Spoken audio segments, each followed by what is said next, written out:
नमस्कार दोस्तों, आज है तारीख 28 अक्टूबर 2024, दिन सोमवार। आइए देखते हैं आज की उत्तर प्रदेश से जुड़ी वो सभी काम की बड़ी खबरों को जो आप सभी के लिए बहुत खास और काम की होने वाली है। जैसे कि आम आदमी के लिए सरकार द्वारा लिए गए नए फैसले और नए स्कीम की, उसके साथ में बेरोजगार घूम रहे साथियों के लिए नए रोजगार की खबरों के साथ मौसम विभाग, बैंकों और स्कूलों में छुट्टियों के साथ एक नजर आपके भाग्य से जुड़ी राशियों पर भी इस वीडियो में देने वाले हैं। तो चलिए शुरू करते हैं आज की पहली खबर से। दिवाली पर शनि देव का शश राजयोग, 3 राशियों की किस्मत पलटने की संभावना। ज्योतिष में शनि देव को कर्मफल दाता और क्रूर ग्रहों में से एक माना जाता है। शनि देव एक राशि में करीब 2.5 साल तक रहते हैं और पूरे चक्र को पूरा करने में 30 साल का समय लगता है।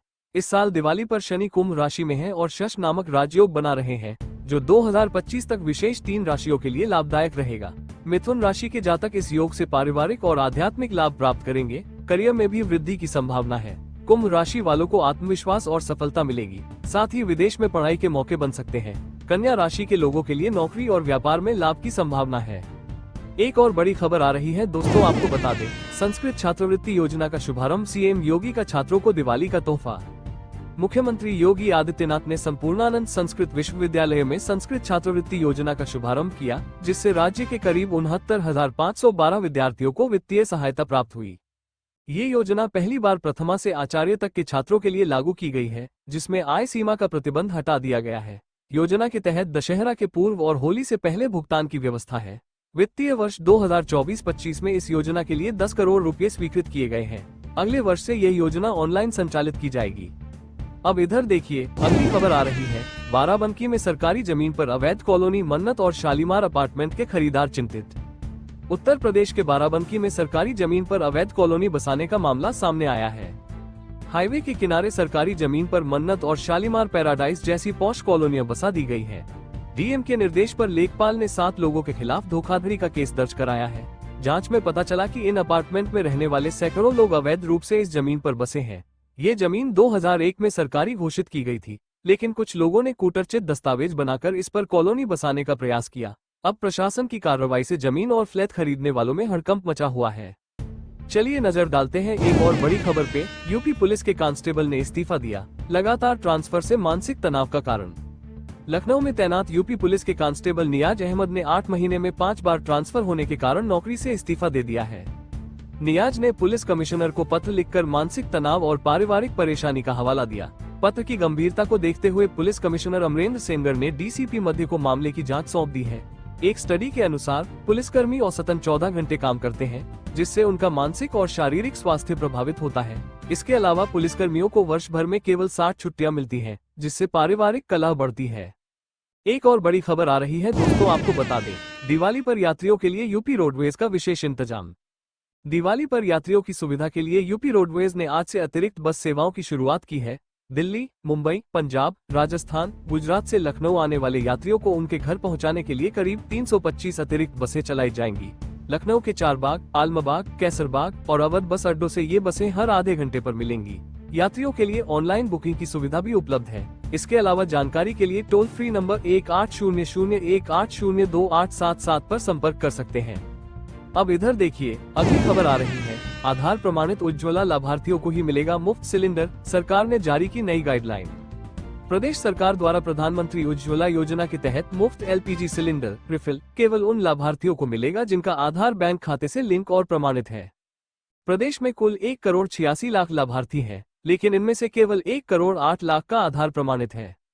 योजना के अंतर्गत पहले चरण में अक्टूबर से दिसंबर और दूसरे चरण में जनवरी से मार्च 2025 तक 2 रिफिल सिलेंडर मुफ्त वितरित किए जाएंगे।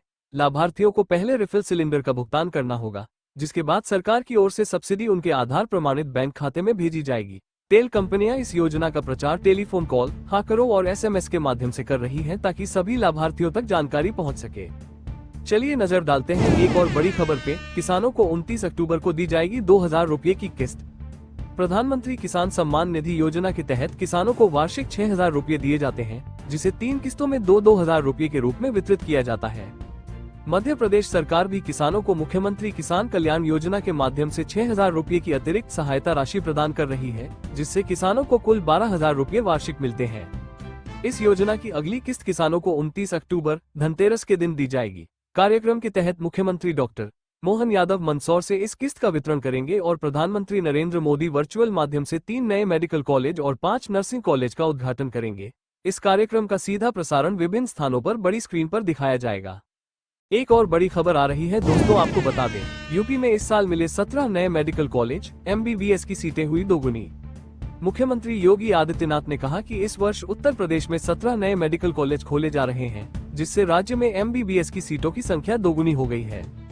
शुक्रवार को महाराजगंज में राज्य के पहले PPP मोड पर बने मेडिकल कॉलेज के उद्घाटन समारोह में उन्होंने कहा कि एक समय गोरखपुर का BRD मेडिकल कॉलेज बीमार हालत में था, लेकिन अब ये गोरखपुर एम्स से प्रतिस्पर्धा कर रहा है। मुख्यमंत्री ने बताया कि 2017 में सत्ता संभालते वक्त सरकार के पास वेतन देने के लिए भी धन की कमी थी, लेकिन टीम वर्क से यह बदलाव संभव हो सका है। अब इधर देखिए, अगली खबर आ रही है। यूपी में मौसम बदल रहा है, कुछ जिलों में हो सकती है हल्की बारिश। उत्तर प्रदेश में मौसम में तेजी से बदलाव हो रहा है। सुबह और रात में ठंड का एहसास बढ़ रहा है और तापमान में गिरावट भी दर्ज की गई है। मौसम विभाग के अनुसार अगले 24 घंटे में प्रयागराज, वाराणसी, कौशाम्बी, प्रतापगढ़, बांदा, फतेहपुर, चित्रकूट, जौनपुर और अन्य जिलों में हल्की बारिश की संभावना है। पूर्वी उत्तर प्रदेश में भी हल्की बारिश होने का अनुमान है। गोरखपुर और आसपास के क्षेत्रों में मौसम साफ रहने की संभावना है। पश्चिम उत्तर प्रदेश में मौसम शुष्क रहेगा, जबकि कानपुर में हल्के से मध्यम बादल छाए रह सकते हैं। चलिए नजर डालते हैं एक और बड़ी खबर पे। पश्चिम यूपी की हवा हुई जहरीली, जाने विभिन्न शहरों का AQI। पश्चिम उत्तर प्रदेश के कई क्षेत्रों की हवा में सल्फर और कार्बन कणों की अधिकता से लोग स्वास्थ्य संबंधी समस्याओं का सामना कर रहे हैं। गाजियाबाद के लोनी में वायु गुणवत्ता सूचकांक 410, नोएडा के सेक्टर 1 में 333 और लखनऊ के तालकटोरा में 219 पाया गया। विशेषज्ञों के अनुसार AQI 200 से अधिक होने पर स्वास्थ्य समस्याएं हो सकती हैं, खासकर दिल और फेफड़े के मरीजों के लिए। केंद्रीय प्रदूषण नियंत्रण बोर्ड के अनुसार रविवार को लखनऊ के विभिन्न स्थानों पर AQI 50 से 70 तक पाया गया, जो अपेक्षाकृत अच्छा है। वहीं गाजियाबाद, नोएडा, आगरा और मुरादाबाद जैसे शहरों में AQI की स्थिति चिंताजनक है। एक और बड़ी खबर आ रही है दोस्तों, आपको बता दें, सहारनपुर के मकतबों की ATS जांच पर। सहारनपुर के 118 मकतब अब ATS की जांच के दायरे में आ गए हैं। ATS की टीमों ने अल्पसंख्यक कल्याण विभाग से संपर्क कर इन मकतबों की सूची प्राप्त की है। इन सभी के आय के स्रोतों की गहनता से जांच की जा रही है। बताया गया है कि कई मकतबों की रिपोर्ट तैयार कर शासन को भेजी जा चुकी है। पश्चिमी उत्तर प्रदेश के मदरसों में फंडिंग को लेकर समय समय पर जांच होती रही है, पर मकतबों की जांच पहली बार ATS द्वारा की जा रही है। मकतब वो केंद्र होते हैं जहां दीनी तालीम दी जाती है। सूत्रों के अनुसार सहारनपुर में करीब 118 मकतब ATS की जांच के दायरे में हैं, जिनकी रिपोर्ट जल्द शासन को सौंपने की योजना है। अब इधर देखिए, अगली खबर आ रही है। लखनऊ में पुलिस हिरासत में व्यापारी की मौत का मामला। लखनऊ में चिन्हट पुलिस की हिरासत में एक कपड़ा व्यापारी मोहित पांडेय की मौत हो गई। मृतक के परिजनों का आरोप है कि पुलिस के मारने पीटने से उनकी तबीयत बिगड़ी। इस मामले में इंस्पेक्टर अश्विनी चतुर्वेदी और कुछ अन्य पुलिसकर्मियों के खिलाफ हत्या की धाराओं में केस दर्ज हुआ है।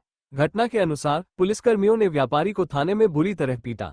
व्यापारी के परिजनों और रिश्तेदारों ने अस्पताल के सामने सड़क पर जाम लगाकर विरोध प्रदर्शन किया। बताया जा रहा है कि 600 रुपये के विवाद के बाद व्यापारी को हिरासत में लिया गया था, जिसके बाद ये घटना घटी।